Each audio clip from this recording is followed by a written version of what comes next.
Okay, so what we have here is the crossfader, which now isn't mapped. This is my Xone DX, and I'm using Tim Walter, the Mix Architect's mapping for 201, and DJ Goonzies. I stole some mappings out of his, and I put them into Tim's, along with some stuff from the djtektools.com guys, who have some pretty cool stuff with their MIDI fighters and MIDI fighter pros and instant gratification mappings and stuff like that, where you can control multiple effects with one knob. Alright, first off, Tim didn't map the crossfader, but DJ Goonzy did, so I mapped it as well, as you can see here on the screen. You can see it move back and forth. And it works great, you know. Also, the scratching was not an option in Tim's.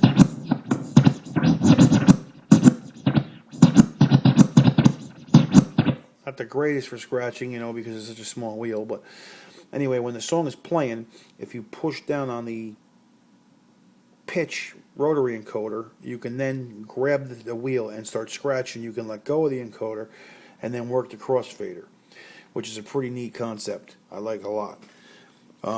So that gives the, you know, pitch rotary encoder 3 effects, because, you know, if you turn it, it moves the pitch ever so slow, you know, and if you push down on it and turn it, it moves it a lot faster, as you can see the red line moving. However, if you just push down on it and don't do anything, it doesn't do anything. But if you push down on it and you grab the jog, this is called a modifier, this is what we use to map this. If you push down on this, you can then grab the wheel and you can scratch away while it's playing.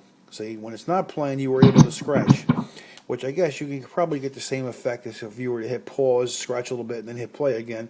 It's probably the same thing as just holding down the rotary encoder.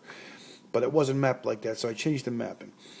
Then what we have here is we have the effects. We have 3 different knobs for effects and 3 different buttons. And what I did was I mapped it so when you turn the one button, all the effects come on. See all 3 lights come on there? 1, 2, 3. 1, 2, 3. And if you look at the screen, not only do they come on, but they actually climb up very fast just by turning the knob. They're on and they're up. On and up. And then the second knob does the same thing. It has a whole different grouping of effects. If you look, you'll see the ice verb, and boom, it's not the ice verb now, it's delay, gator, and filter format.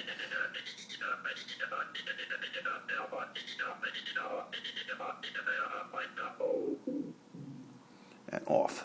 Okay. Same thing with 3. Now for number 3, I got my beat masher, I believe, set to this one. Yes, which the beat masher comes up, on and up, which is pretty cool. And then this knob here is my dry wet knob, which you can actually see on the screen here that you have dry wet going up and down there. That's my dry wet knob. And this is how I got my Xone DX by allen&heath to work with Traktor the way I wanted it to work. Basically, itch is just awful. They should be ashamed of themselves.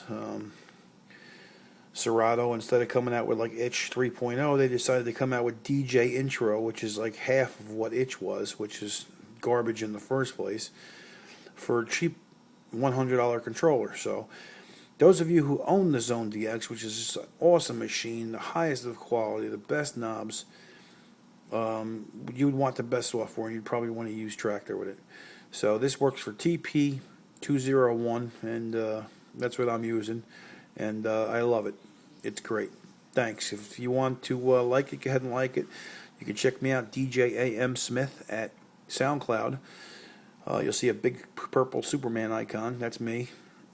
Please feel free to comment and like. Thank you.